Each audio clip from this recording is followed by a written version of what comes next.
کبھی جو زندگی میں تھک جاؤ تو کسی کو کانوں کان خبر نہ ہونے دینا. لوگ ٹوٹی ہوئی عمارت کی اینٹ تک اٹھا کر لے جاتے ہیں. جب کوئی اچھا لگنے لگتا ہے تو اس کا برا بھی اچھا لگتا ہے. محبت اندھی نہیں فراخ دل ہوتی ہے.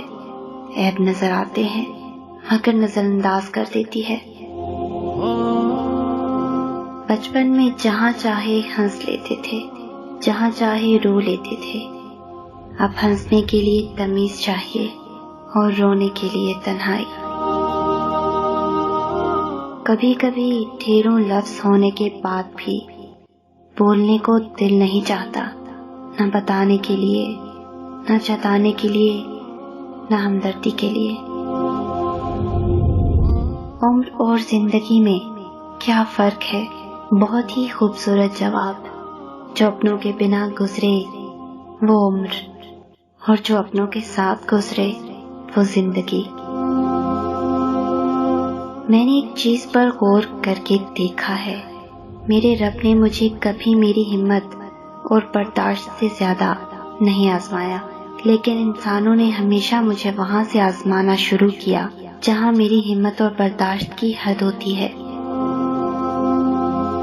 کبھی کبھی ہم کسی ایسے شخص کو بڑی شدت سے یاد کر رہے ہوتے ہیں جس کے نزدیک ہماری حیثیت محض ایک فضول خیال سے زیادہ کچھ نہیں ہوتی.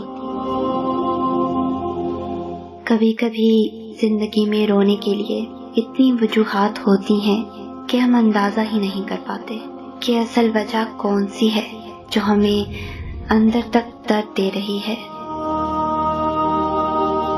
آدمی اچھا تھا، یہ الفاظ تب سننے کو ملتے ہیں جب سماعتیں اس قابل نہیں رہتی. خاموشی بے سبب نہیں ہوتی، درد آواز چھین لیتا ہے. برستی ہوئی بارش اور روتی ہوئی آنکھوں کا احساس صرف انہیں ہوتا ہے جن کے گھر کچے اور دل نازک ہوتے ہیں. اکیلے ہی لڑنی پڑتی ہے زندگی کی لڑائی. لوگ صرف تسلی دیتے ہیں، ساتھ نہیں. ہم لوگوں سے صرف تب تک لڑتے ہیں جب تک ہمیں ان سے پیار کی امید ہوتی ہے. جب وہ امید ختم ہو جاتی ہے تو ہم لڑنا بھی بند کر دیتے ہیں. لفظوں کے زخم جھیلنے کے بعد بھولنے کا فن یا تو پاگل کو آتا ہے یا کامل کو. جو لوگ جتنے میٹھے ہوتے ہیں زندگی ان کا اتنا ہی کڑوا امتحان لیتی ہے. زندگی نے بہت کچھ سکھایا، کتابوں نے بھی رہنمائی کی، لیکن انسانی رویوں نے جو سبق دیا نہ تو وہ زندگی کے کسی ورق اور نہ ہی کتاب کے کسی صفحے پر تحریر تھا.